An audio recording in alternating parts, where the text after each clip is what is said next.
Hi guys, this is Alea Jan and welcome back to my YouTube channel. So for today's video, ano nga ba yung klase ng mga amo dito sa Hong Kong?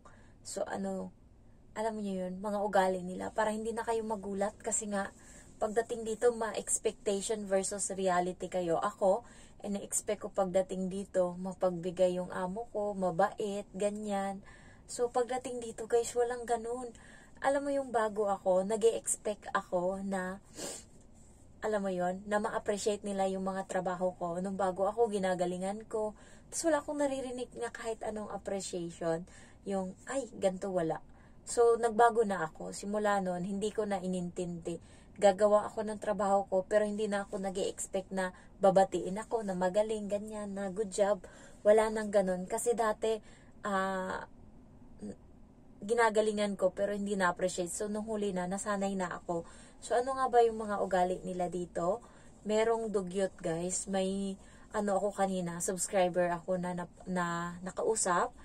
1 year na siya dito mahigit. Siya yung una kong nakita sa Biwok. Dati, maliit pa yung alaga niya. Sabi niya sa akin, "Hi, Jen." Tapos, nung nakaraang araw, bigla siyang parang malungkot na always. Dati masayahin siya. Tapos, biglang naging iba na yung niya, "Hi Jen," sabi niya, tapos tinuturo niya pa nga sa akin kung saan yung bahay niya. Kasi halos kada sundo ko ng bata, halos sa isang linggo, 4 na beses kaming magkita niyan. Kaya parang na talaga kami. So, nung nakarang araw, kausap ko yung isa kong naging kaibigan din sa park, naglalaro yung alaga ko. Lumapit siya, and then simula siyang nakipag-usap na, sabi niya nakakainis nga yung amo niya daw, naninigarilyo. Tapos nagrereklamo na siya. Tapos biglang naputo lang yung usap namin kasi nga naglaro ako sa bata. Kasi nag-promise ako sa bata na pagtapos niya ng ikot sa park ng 3 times, babalik siya sa akin kasi maglalaro na kami. Naantay niya lang na matapos yun. Tapos nung dumating yung bata, kaya iniwan ko silang dalawa ng kaibigan ko, sila nag-usap. Tapos umalis na sila maya-maya. Kanina, pumunta kami sa ibang part ng park. Doon kami sa pangmatanda ba, yung ka para mabibisikleta ka. Doon kami. Nagulat ako, dumating silang dalawa doon ng alaga niya, naka-stroller. "Hi Jen," sabi niya ganun.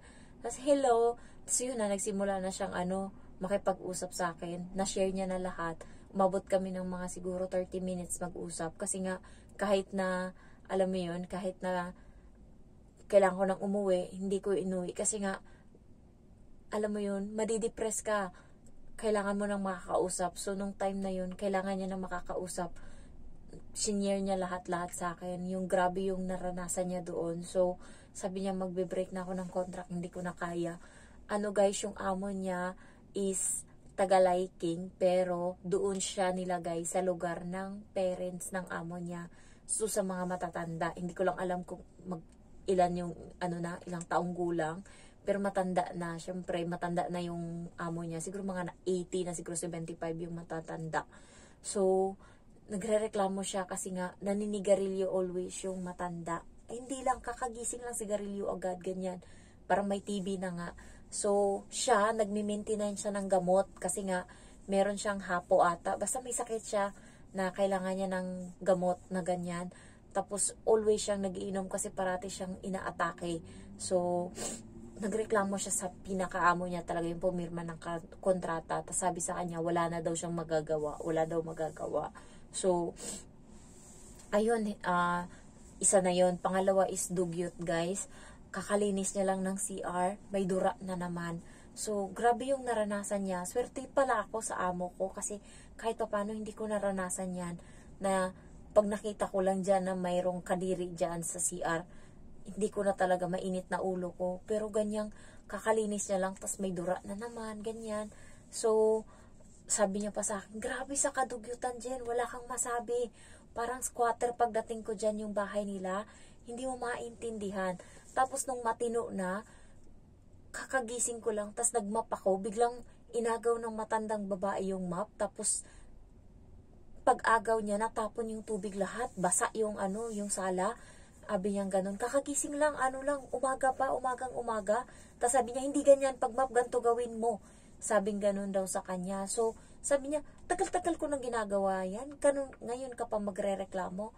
Tapos guys, isa pa na nirereklamo niya is yung pagkain niya. Kasi nga, alam mo yung walang serving spoon sila pag kumakain. Tapos, tira yung ibibigay sa'yo. Yung mga pagkain na kinain na nila dyan sa mesa. Pinangtusok-tusok na nila ng chopstick nila. Wala silang serving spoon. Wala silang extra chopstick. Yung chopstick na sinusubo nila sa bunganga nila, yun din yung tinutusok nila dun sa mga pagkain nila. And pagkatapos nila kumain lahat, tsaka ka na nila bibigyan ng pagkain.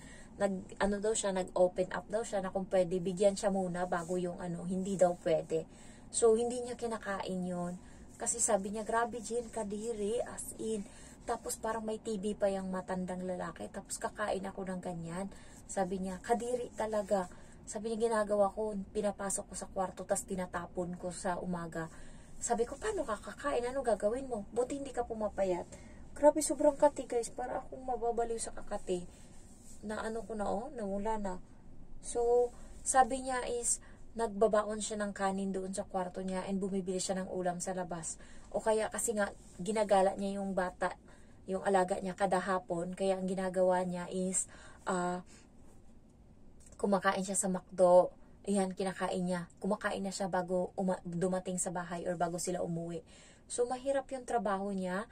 And may isa pa daw doon na tita nung parang kapatid nung amo niya na dugyot din.